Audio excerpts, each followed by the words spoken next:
श्री कृष्ण द्वारा अर्जुन को दिए हुए गीता के उपदेश के कुछ सुंदर तत्व। प्रायः कुछ लोग कहते हैं कि दूसरे अध्याय में गीता पूर्ण हो गई, किंतु यदि केवल कर्म का नाम मात्र लेने से कर्म पूरा हो जाता हो तब तो गीता का समापन माना जा सकता है।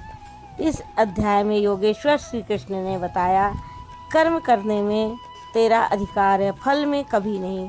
कर्म करने में ही तेरी अश्रद्धा भी ना हो, निरंतर करने के लिए तत्पर हो जाना चाहिए। कर्म परिणाम परम पुरुष का दर्शन कर स्थित प्रज्ञ बनेगा, परम शांति पाएगा। इस अध्याय में कर्म की गरिमा, उसे करने में बरती जाने वाली सावधानी और स्थित प्रज्ञ के लक्षण बताकर श्री कृष्ण ने अर्जुन के मन में कर्म के प्रति उत्कंठा जागृत की है।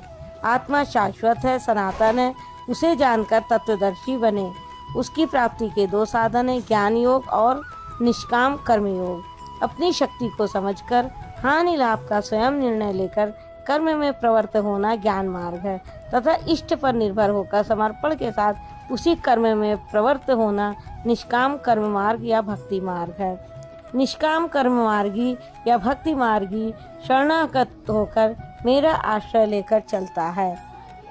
ज्ञान योगी अपनी शक्ति सामने रखकर अपने हानि लाभ का विचार कर अपने भरोसे चलता है, जबकि दोनों के शत्रु एक ही हैं। ज्ञान मार्गी को काम क्रोध आदि शत्रुओं पर विजय पाना है और निष्काम कर्मयोगी को भी इन्हीं से युद्ध करना है।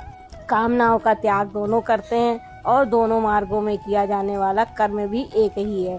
इस प्रकार श्रीमद् भगवद गीता रूपी उपनिषद एवं ब्रह्म विद्या तथा योग शास्त्र विषयक श्री कृष्ण और अर्जुन के संवाद में कर्म जिज्ञासा नामक दूसरा अध्याय पूर्ण होता है।